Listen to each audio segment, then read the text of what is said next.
Movie के start होते ही हमें बताया जाता है कि 1945 और 1962 के बिटवीन यूएस गवर्नमेंट ने 331 एटमॉस्फेयर न्यूक्लियर टेस्ट कंडक्ट किए और इसकी वजह से लोगों पर जो जेनेटिक इफेक्ट हुए हैं गवर्नमेंट उसे आज तक डिनाई करती है। इसके बाद न्यू मैक्सिको डेजर्ट का सीन दिखाया जाता है जहाँ पर कुछ साइंटिस्ट सर्चिंग कर रहे होते हैं। अचानक से उनके सामने खून से भरा हुआ आदमी आ जाता है जो उनसे हेल्प मांग रहा होता है, लेकिन इससे पहले कि वो सिचुएशन को समझते एक म्यूटेंट उन सबको पिकैक्स से मार देता है। उन सबको मारने के बाद उनकी डेड बॉडीज को उनके ट्रक के साथ बांधकर ले जाता है। फिर दोबारा से न्यूक्लियर टेस्टिंग दिखाई जाती है और उनकी जेनेटिक इफेक्ट की वजह से जो बच्चे पैदा होते हैं वो भी दिखाया जाता है। इसके बाद डेजर्ट में एक गैस स्टेशन दिखाया जाता है जिसका ऑनर अंदर सो रहा होता है। तब अचानक उसे किसी की आवाज आती है। वो अपनी गन लेकर बाहर जाता है और रूबी का नाम लेकर उसे आवाज दे रहा होता है। वो रूबी को हर जगह ढूंढ रहा होता है और उसको ढूंढते ढूंढते वो गवर्नमेंट एरिया में चला जाता है। और जब वो वापिस आता है तो वो देखता है कि उसके गैस स्टेशन पर किसी ने अपना बैग रखा हुआ। उस बैग को देखकर वो शाउट करके कहता है कि सब खत्म हो गया है, अब मैं तुम्हारी मदद नहीं कर सकता। थोड़ी ही देर के बाद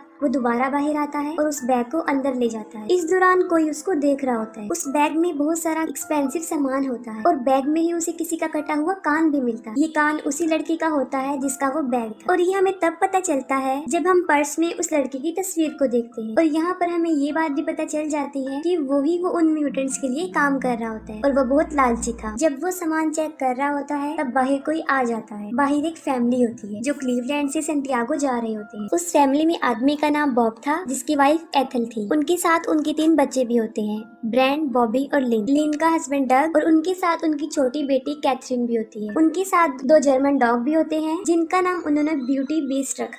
कार में फ्यूल डलवाने के बाद जब वो लोग वहाँ से जा रहे होते हैं तब जैब उन्हें हिल्स के बीच से एक शॉर्टकट बताता है जो मैप पर था ही नहीं। टाइम सेव करने की वजह से बॉब उस रास्ते पर चल पड़ता है। अभी उन्हें चलते हुए ज्यादा देर नहीं होती कि वहाँ पर कुछ स्पाइट जो कि हिडन होते हैं उसकी वजह से गाड़ी क्रैश हो जाती है और पत्थर से टकरा जाती है और साथ ही पंक्चर हो जाती है। उनके डॉग वहाँ से भाग जाते हैं और बॉब भी उनको लेने उनके पीछे चला जाता है। बॉब समझ रहा था कि ये सब कुछ हाई टेम्परेचर की वजह से हुआ है और वहाँ पर दूर दूर तक कुछ भी दिखाई नहीं दे रहा था और ना ही उनके अलावा वहाँ पर कोई मौजूद था। बॉबी अपने डॉग्स को ले आता है लेकिन कोई उसे छुपकर देख रहा होता है। उन्हें वहाँ से निकलने के लिए कोई भी उम्मीद नजर नहीं आ रही थी। तब बॉब डिसाइड करता है कि हम अपनी हेल्प के लिए यहाँ से पैदल ही जाएंगे। बॉब दोबारा उस गैस स्टेशन पर जाएगा और तभी डग उसी रास्ते से अपना सफर आगे तय करेगा और सब लेडीज भी बॉब के साथ होती हैं। बॉब एक गन खुद रख लेता है और एक बॉबी को दे देता है क्योंकि डग ने गन रखने से इनकार कर दिया था। इसके बाद वो दोनों अपने अपने रास्तों पर निकल जाते हैं। ब्रेंडा ट्रेलर का दरवाजा खोल देती है और ब्यूटी वहाँ से भाग जाती है। उसके पीछे बॉबी भी चला जाता है। ब्यूटी के पीछे भागते भागते वो काफी आगे निकल आता है। फिर उसे वहाँ पर खून नजर आता है और वो खून का पीछा करता है। तब वो देखता है कि किसी ने ब्यूटी को बीच में से चीर फाड़ के मार दिया। ये देखकर वो काफी डर जाता है और वहाँ से भागने की कोशिश करता है। तभी वो हिल से नीचे गिर जाता है और बेहोश हो जाता है। एक डिफॉर्म लड़की उसके पास आकर बैठ जाती है और वो लड़की कोई और नहीं रूबी होती है।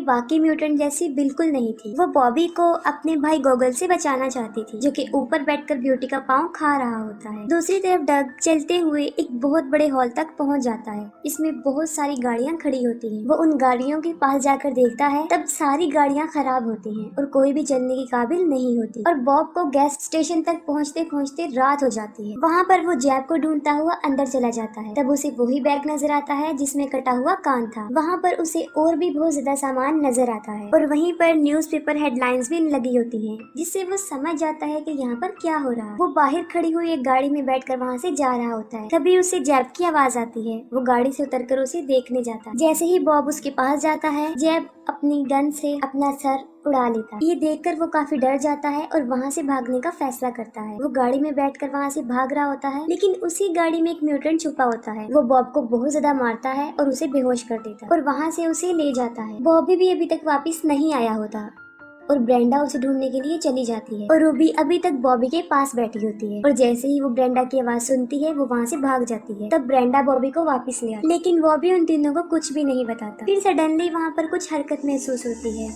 बॉबी उन तीनों को कहता है कि वो तीनों वहीं पर ठहरे और खुद बाहर देखने जाता है। तभी वहाँ पर डग आ जाता है और वो कहता है कि यहाँ से सड़क खत्म हो जाती है और आगे कोई भी शॉर्टकट नहीं। ये सुनकर भी बॉबी उन्हें कुछ नहीं बताता। डग उन्हें कहता है कि अगर 12 बजे तक बॉब वापस नहीं आए तो हम उन्हें ढूंढने जाएंगे और फिर वो सब रेस्ट करने लगते हैं। डग और लिन कार में होते हैं और बाकी सारे ट्रेलर में। वो सब लोग सो जाते हैं लेकिन बॉबी अभी तक जाग रहा होता है। वो बाहर बीस्ट को ढूंढने आता है। तभी उनकी गाड़ी में एक प्लूटो नाम का म्यूटेंट घुस जाता है जो ब्रेंडा को दबोच लेता है और बाहर बॉबी को भी कुछ नजर आता है। वो फौरन जाकर डग को जगा देता है और बॉबी सब कुछ उन लोगों को बता देता है। तभी उन्हें किसी की चीख सुनाई देती है। वो देखते हैं कि वो चीख किसी और की नहीं है बल्कि वो बॉब की है और बॉब को कुछ दूरी के फासले पर उन म्यूटेंट ने आग लगा दी थी। वो बॉब को बचाने के लिए आगे बढ़ते हैं और इसी दौरान एक म्यूटेंट उनकी गाड़ी में घुस जाता है और इसका नाम लिजर्ड होता है। बॉब उनकी आंखों के सामने जलकर मर जाता है, लेकिन वो उसके लिए कुछ भी नहीं कर पाता। लिन को ब्रेंडा के चिल्लाने की आवाज आती है। वो अंदर जाकर देखती है और वहाँ पर लिजर्ड ने उसकी बच्ची को पकड़ा होता है। वो उसकी बच्ची पर गन पॉइंट करके उसके साथ जबरदस्ती करने की कोशिश करता है, लेकिन फौरन वहाँ पर ईथल आ जाती है और पीछे से वो उस पर अटैक कर देती है। लेकिन इससे पहले कि वो कुछ करती, लिजर्ड उसको शूट कर देता है। गोली की आवाज सुनकर डग और बॉबी भी गाड़ी की तरफ भागते हैं। लिजर्ड ब्रेंडा को भी शूट करने लगता है। तभी लिन एक स्क्रू उसके पाँव में घुसा देती है और बदले में लिजर्ड उसको भी शूट कर देता है। लिजर्ड ब्रेंडा को वहाँ से लेकर जा रहा होता है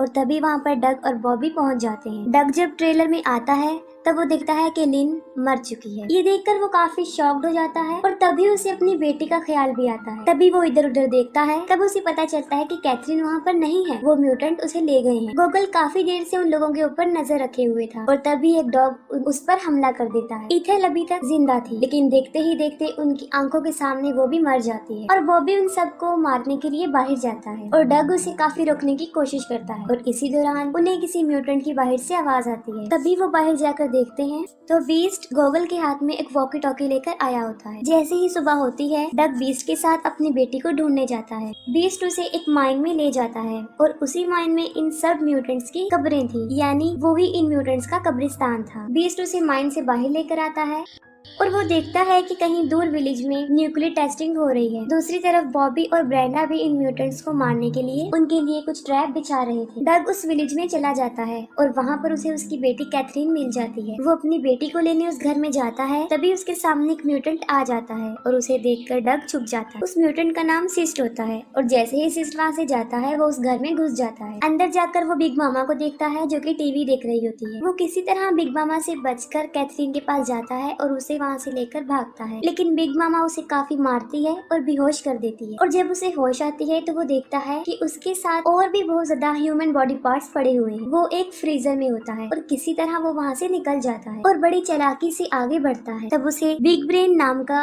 एक म्यूटेंट वहाँ पर नजर आता है और इस म्यूटेंट की वजह से हमें उन म्यूटेंट्स के बारे में इंफॉर्मेशन मिली। वो बताता है कि हमें सिटी से निकाल दिया गया और हम यहाँ पर माइन में छुप गए और यहाँ पर बहुत ज्यादा न्यूक्लियर बॉम्ब आकर गिरे, जिसकी वजह से और उन बॉम्ब की रेडिएशन से वो जेनेटिकली डिफॉर्म बन गई। डग उससे कैथरीन के बारे में पूछता है, लेकिन वो उसे कुछ नहीं बताता और तभी वहाँ आकर प्लूटो उस पर हमला कर देता है। वो एक कुल्हाड़ी के जरिए उसकी 2 उंगलियां काट देता है, लेकिन किसी तरह बड़ी मुश्किल से डग उससे भी मारने में कामयाब हो जाता है।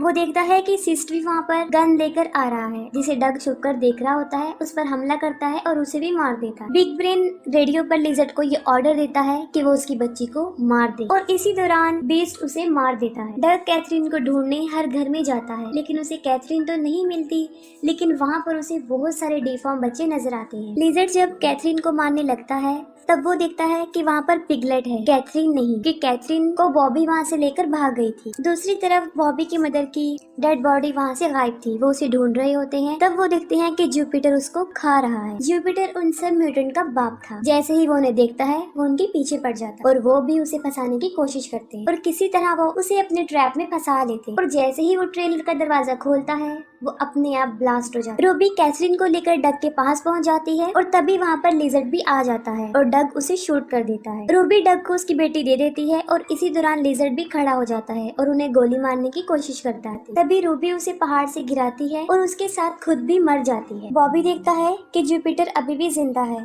तब ब्रेंडा एक पिकैक्स लेती है और उसे मार देती है। फिर वो देखते हैं कि डग अपनी बेटी और बीस्ट के साथ वापिस आ रहा है। वो दोनों उसे देखकर काफी खुश हो जाते हैं, लेकिन अभी भी कोई उन्हें मुसलसल देख रहा होता है और इसके साथ ही मूवी एंड हो जाती है।